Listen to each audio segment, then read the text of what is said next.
John, go ahead and take us through just last week's practices. You knew you were in the playoffs, preparing for an opponent that you didn't know. What was practice like, and what kinds of things did you guys work on? First off, we had weights, our usual Monday, weights, go through film, last game, do all the corrections, stuff like that. And then Tuesday we had the day off. And then Wednesday, Thursday we got back after it, and it was just regular practice schedule, full pads both days.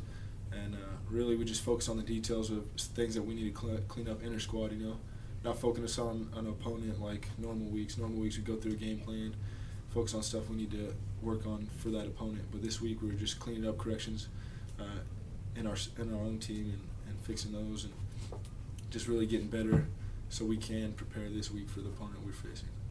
Now, does the intensity level in practice, does that pick up when you hit the postseason? Is there a marked difference between regular season practices and postseason practices? Yeah, I would say there's definitely an increase in energy and tempo in the practice. Everybody knows that any game could be our last. Any week could be our last one. Any practice could be our last one. So you definitely feel a different energy, and I think guys are more focused too. There's a different vibe and different feeling. So it's nice. It's a good feeling. Can you talk a little about last year and obviously that was a tough loss, and you've kind of worked hard all summer, all season to get back to this point, to have another shot to move on. Can you just talk a little about that? Yeah, definitely last year was disappointing, to go first round and be out of the playoffs, So I think a lot of the guys, we had a young squad last year. I think we only graduated 8 or something like that. So I think all the returners just had a different feeling this off season.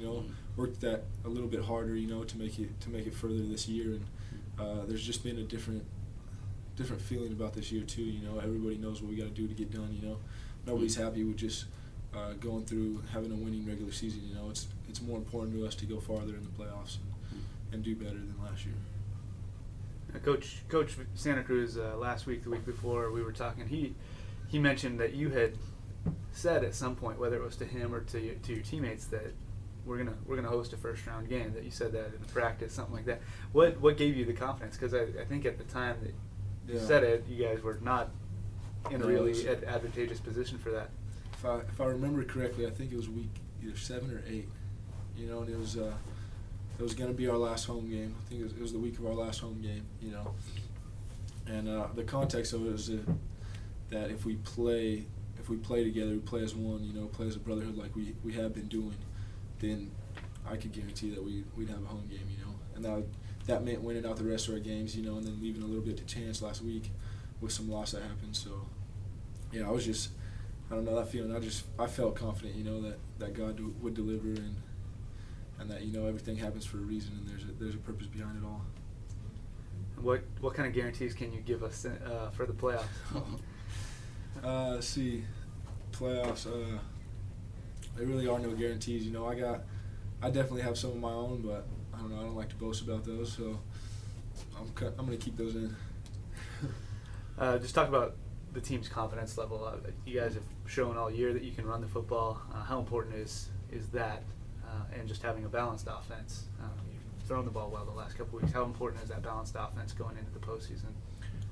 It's going to be huge. A lot of teams are going to try to scheme on us and obviously try to shut down the run first. That's a huge part of our game, and a huge part of our O-line is just dominating up front. So I think teams are going to try to come out and have answers for that, and that it's going to open up the pass game like it has the last couple of weeks, and it's going to be tough to stop if we could perform a balanced offense in both the pass game and the run game. If we're 50-50 or even a little swayed 60-40, either way, it doesn't matter. I think if we could convert efficiently and be efficient in those aspects, that we'll be fine.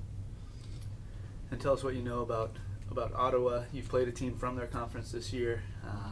Have you had a chance to see them on film, and what kind of game do you expect from them? Yeah, I've watched a little bit of film so far. We got our scouting reports and stuff out yesterday, and they're a tough team. They run a lot of cover 3, a lot of 2-man. So we've seen teams like that. We've seen coverages like that as an offense and as an offensive group, and I think they'll be a good challenge, but it's going to be a good game. And we got a lot lot of answers within our system for those coverages and stuff like that. Do you feel a lot of pressure from yourself? Just, I mean, with the type of numbers that you put up. I mean, obviously the opposition looks at those numbers as well, and they kind of game plan to stop you and take away, you know, your option to run and pass. Yeah, I mean that. I don't know if there's a pressure. You know, there's definitely like. Well, I guess there is a pressure. You know, there's a pressure to kind of imitate those numbers and make them reoccurring. You know, each game, and I think with that, each team does try to scheme against me, but ultimately it's hard with the way our offense is run, because if they scheme more against me, then our running back and play side gaps are open. You know, and as far as that, if they do scheme against me, a lot of guys try to spy, and that just takes more people out of the passing game and coverage. So, I mean, there's pros and cons to both, but as far as pressure, I don't feel too much pressure. I mean, there's a little bit to put up those same numbers so that we're effective, but at the same time, if I don't put up those numbers, somebody's going to be, whether it's our running backs or receivers or something like that. So now, as you look back at your 4 years here, I mean, what's been the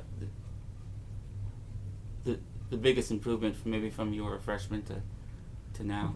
I would say just all my reads in general. You know, reading the defense, pre-snap and post-snap is a lot. It's grown a lot. You know, just a lot of it is baptism by fire. You know, getting thrown there as a freshman. You know, you got to learn fast and adapt, and I feel like that's been the biggest growth through my career, is just learning how to read defenses more effectively and more efficiently. Now, when you came here, decided to come to APU, did you think it would ever be this good? You know, back-to-back playoff appearances. No, not at first. You know, I mean, everybody hopes for the best. You know, you want the best out of your college experience, and coming in and starting as a freshman, you know, is a great opportunity. But at the same time, we weren't where we wanted to be as a team. You know, we had a couple bad seasons, and so turning it around last year and this year, going back-to-back playoff runs has been amazing. You know, it's been a great accomplishment for this program, for this team, and I'm proud to be a part of it.